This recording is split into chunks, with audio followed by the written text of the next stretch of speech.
Bonjour mes amis, bonjour mes frères et sœurs, j'espère que vous allez bien.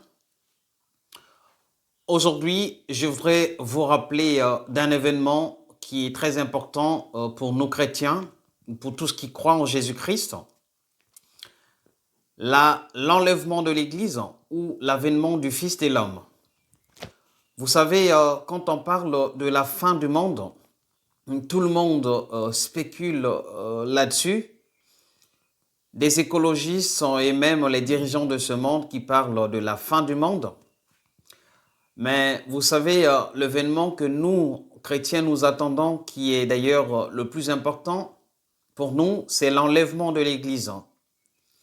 Un sujet qui n'a pas, quand vous lisez la Bible, des signes précurseurs, des signes avant-coureurs, mais un événement qui est un mystère caché, même aux fils. Ni les anges ne le connaissent parce que la Bible dit, s'agissant de l'heure et du jour, personne ne le connaît si ce n'est Dieu le Père lui-même.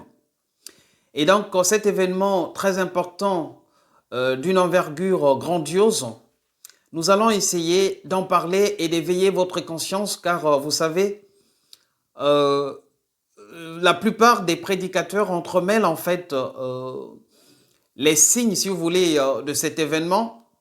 Mais quand vous essayez de lire attentivement la Bible, vous allez voir qu'en réalité, il n'y a pas un signe qui nous est donné pour nous préparer à la rencontre de l'époux. Puisque vous savez, nous, Église, nous allons nous enlever. Donc, ça sera un événement où que ceux qui seront sélectionnés vont s'enlever vers les cieux, n'est-ce pas? Les morts en premier, les morts en Christ en premier, vont s'enlever vers le ciel à la rencontre de l'époux. Et ce n'est que bien après que les gens vont constater qu'il y a eu des enlèvements, d'accord? Et donc, certainement, ça passera sur les chaînes d'infos en continu qu'il y a eu des enlèvements massifs, qu'il y a eu des enlèvements de grande envergure dans plusieurs villes, dans plusieurs villages, dans plusieurs pays. Ce n'est que bien après que les gens se rendront compte, d'accord? Et donc, un événement très important que nous voulons, bien aimé, en parler. Alors, qu'est-ce qui va se passer, si vous voulez, avant l'enlèvement de l'Église? Voici ce que la Bible nous dit. Lisons dans Matthieu 24, à partir du verset 36. La Bible dit ceci. Pour ce qui est du jour et de l'heure, personne ne le sait, ni les anges des cieux, ni le Fils, mais le Père seul.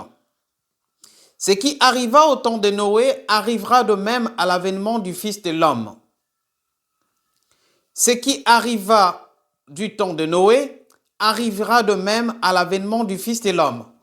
Vous savez, pour ceux qui lisent la Bible, ce qui s'est passé au temps de Noé, quand Noé a eu justement la révélation de construire le bateau, et la plupart des savants de cette époque se sont moqués de lui, qu'il n'y a jamais eu de pluie pouvant justement inonder toute la terre.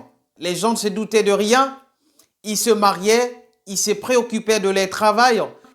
Mais vous savez ce qui est arrivé donc à la suite de ces événements-là. Verset 38. Car dans les jours qui précédèrent le déluge, les hommes mangeaient et buvaient, se mariaient et mariaient leurs enfants jusqu'au jour où Noé entra dans l'arche.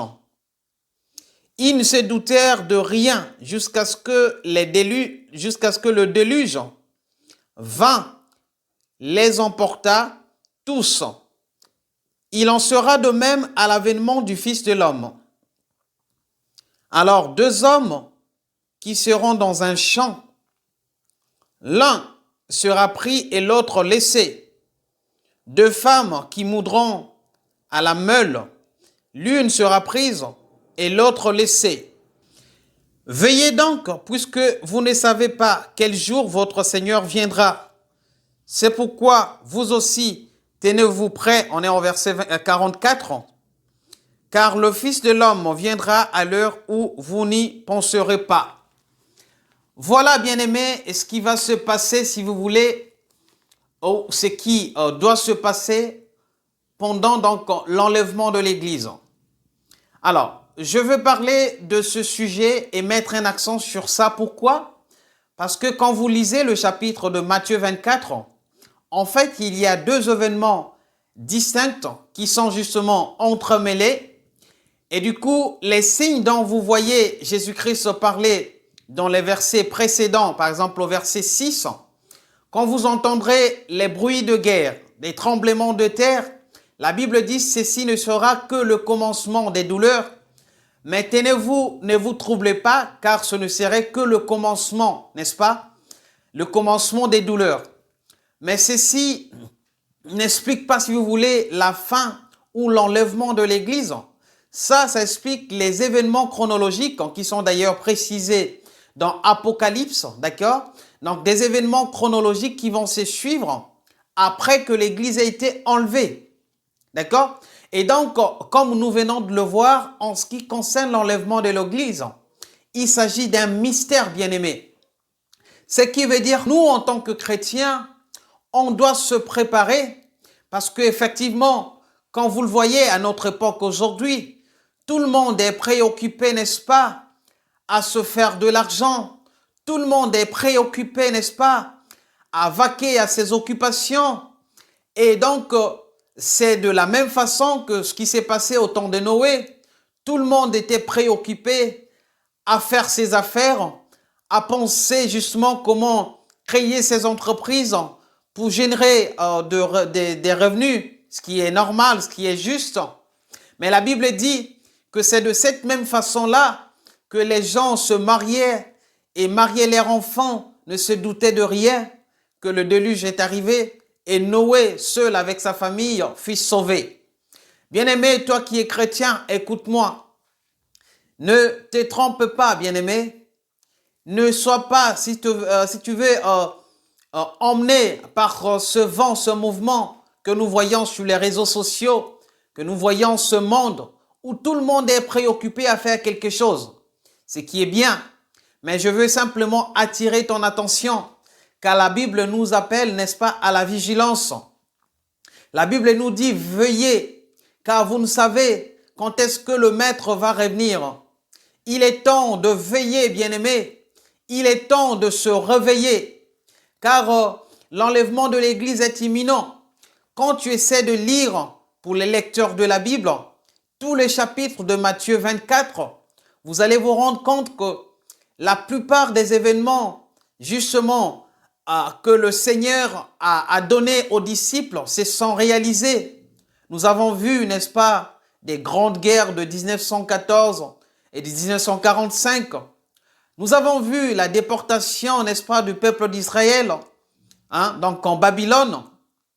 Il y a plusieurs événements qui se sont succédés, des tremblements de terre, n'en parlons plus. Bien-aimés, ces choses se sont accomplies.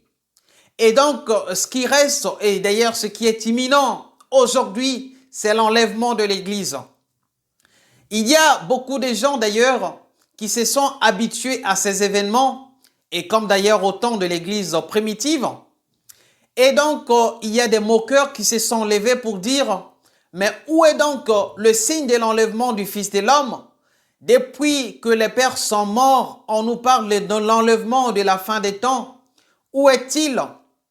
Mais bien-aimés, tenez-vous tranquille, la Bible dit que le Seigneur use de patience, car il ne veut pas que les gens tous périssent, mais que tous soient sauvés.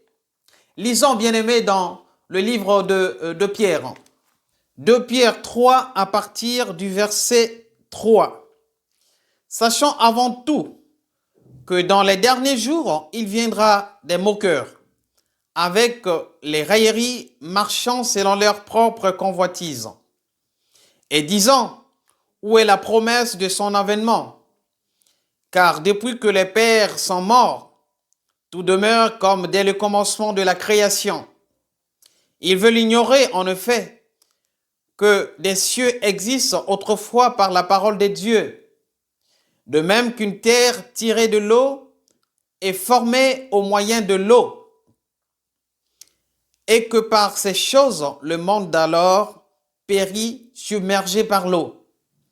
Tandis que par la même parole, les cieux et la terre d'à présent sont gardés et réservés pour le feu, pour le jour du jugement et de la ruine des hommes impies. Mais il est une chose, bien-aimée, que vous ne devez pas ignorer, c'est que devant le Seigneur, un jour est comme 1000 ans et 1000 ans sont comme un jour. Le Seigneur tarde pas dans l'accomplissement de la promesse, comme quelques-uns le croient, mais il use de patience envers vous, ne voulant pas qu'aucun périsse, mais voulant que tous arrivent à la repentance. Je voudrais encourager quelqu'un ce matin, je voudrais encourager quelqu'un au travers de cette exhortation. La promesse de l'enlèvement, bien-aimé, est réelle et cette promesse va s'accomplir très prochainement. Elle est imminente d'ailleurs. Bien-aimé, ne regarde pas ces pasteurs qui prêchent n'importe quoi et qui vous incitent, n'est-ce pas, à aimer le monde plus que Dieu. La Bible dit qu'au dernier temps, n'est-ce pas, les gens, n'est-ce pas, aimeront le monde, le plaisir, plus que Dieu. Il y aura des gens irréligieux. Nous voyons sur les réseaux sociaux les gens qui ne prêchent, n'est-ce pas, que la confiance en soi et la création, n'est-ce pas, des idées pour régénérer des revenus, ce qui est bien. Mais sachez une chose, bien-aimés, que tout ce que vous voyez aujourd'hui, tout ce que vous voyez aujourd'hui est, n'est-ce pas, tenu à disparaître. Et donc, ceux qui auront la marque de notre Seigneur vont s'enlever vers lui à la rencontre de l'époux.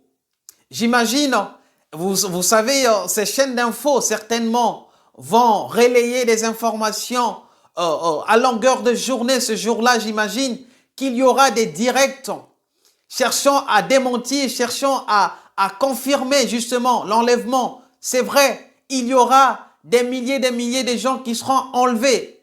Bien-aimés, réveillez-vous et veuillez. Et d'ailleurs, c'est sur ce verset-là que la plupart des pasteurs ont pensé que la veillée dont on parlait, c'était le fait de ne pas dormir la nuit. Mais on parle de veiller, c'est-à-dire être prêt à l'enlèvement. Car, comme dit le livre de Thessaloniciens, les morts en premier ressusciteront, n'est-ce pas, au signal de la trompette du Seigneur.